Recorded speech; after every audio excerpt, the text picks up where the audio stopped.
राष्ट्रिय स्वतन्त्र पार्टीलाई झन्डै 2 तिहारको बहुमतले जिताएको छ।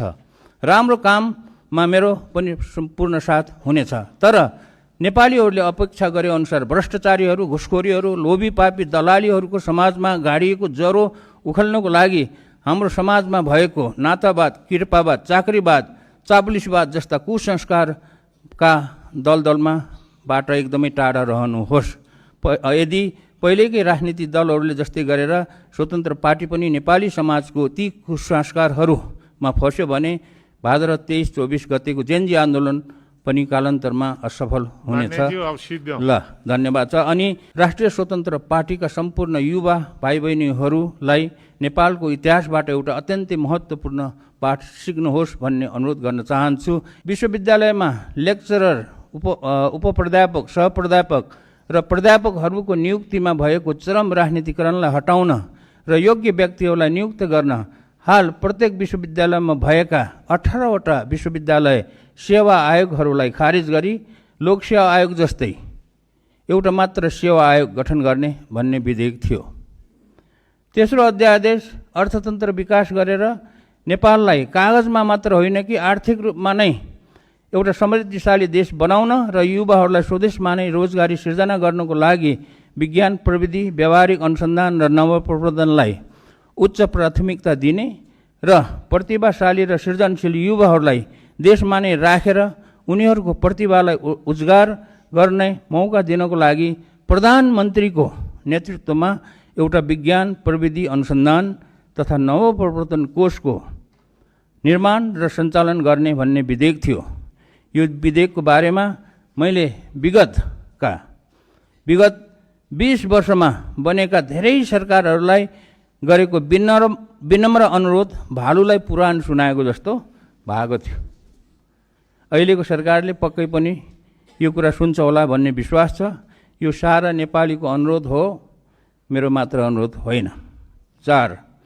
विज्ञान प्रविधिको विकास नगरिकन कुनै पनि देश आर्थिक रूपमा समृद्ध नहुने भएकोले नेपालमा एउटा छुट्टै र शक्तिशाली विज्ञान प्रविधि अनुसन्धान तथा नवप्रवर्धन मन्त्रालय खोल्नुपर्छ।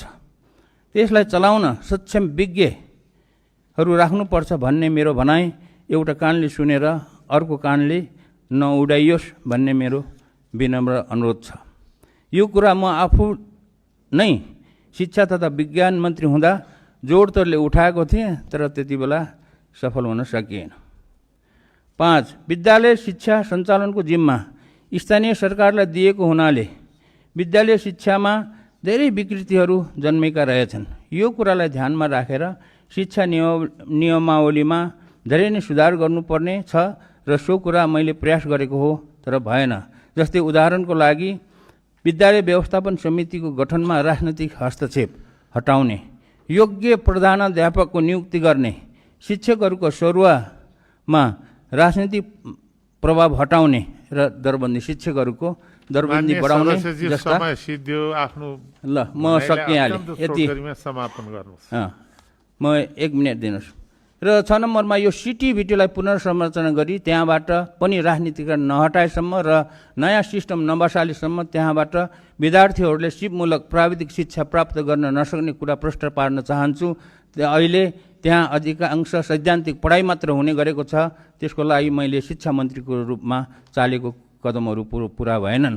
अहिलेको छोटो समयमा सबै कुरा राख्न सकिनँ। ती गर्नै पर्ने सबै कुराहरू बेला बखतमा भन्दै गरौँला। अन्तमा राष्ट्रिय स्वतन्त्र पार्टीका सम्पूर्ण युवा भाइ बहिनीहरूलाई नेपालको इतिहासबाट एउटा अत्यन्तै महत्त्वपूर्ण पाठ सिक्नुहोस् भन्ने अनुरोध गर्न चाहन्छु। इतिहास यस प्रकार छ। नेपालीहरूलाई राजनीतिक स्वतन्त्र दिलाई नेपाललाई विश्वमा चिनिने गरेर एउटा समृद्धिशाली देश बनाउनको लागि विक्रम सम्वत 2070 सालको क्रान्ति, 2015 सालको संसदीय निर्वाचन, 2046 सालको वृहत जनआन्दोलन र 2063 सालको दोस्रो आन्दोलन शहीद मधेस आन्दोलन भएको थियो। ती आन्दोलनहरूले जनतालाई राजनीतिक अधिकार पनि दिलाएकै हो। त्यही अधिकार प्रयोग गरेर नेपाली जनताले अहिले राष्ट्रिय स्वतन्त्र पार्टीलाई झन्डै 2 तिहारको बहुमतले जिताएको छ। राम्रो काममा मेरो पनि सम्पूर्ण साथ हुनेछ। तर नेपालीहरूले अपेक्षा गरे अनुसार भ्रष्टाचारीहरू, घुसखोरीहरू, लोभी पापी दलालीहरूको समाजमा गाडिएको ज्वरो उखेल्नको लागि हाम्रो समाजमा भएको नातावाद, कृपावाद, चाकरीवाद, चापुलिसवाद जस्ता कुसंस्कारका दलदलमाबाट एकदमै टाढा रहनुहोस्। यदि पहिलेकै राजनीतिक दलहरूले जस्तै गरेर स्वतन्त्र पार्टी पनि नेपाली समाजको ती कुसंस्कारहरूमा फस्यो भने भाद्र 23-24 गतेको जेनजी आन्दोलन पनि कालान्तरमा असफल हुनेछ। ल, धन्यवाद छ। अनि अन्तमा एउटा कुरा, यहाँ आजको कार्यसूचीमा मैले एउटा देखेको थिएँ, एउटा यो अध्यादेश रहेछ। यसमा थप कुरा के गर्न चाहन्छु भने अध्यादेश मतदाता नामावली पहिलो संशोधन अध्यादेश 2082 भन्ने रहेछ।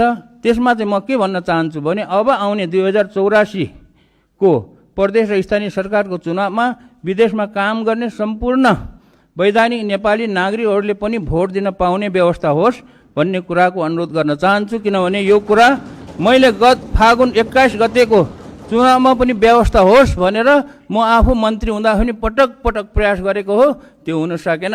र धन्यवाद छ।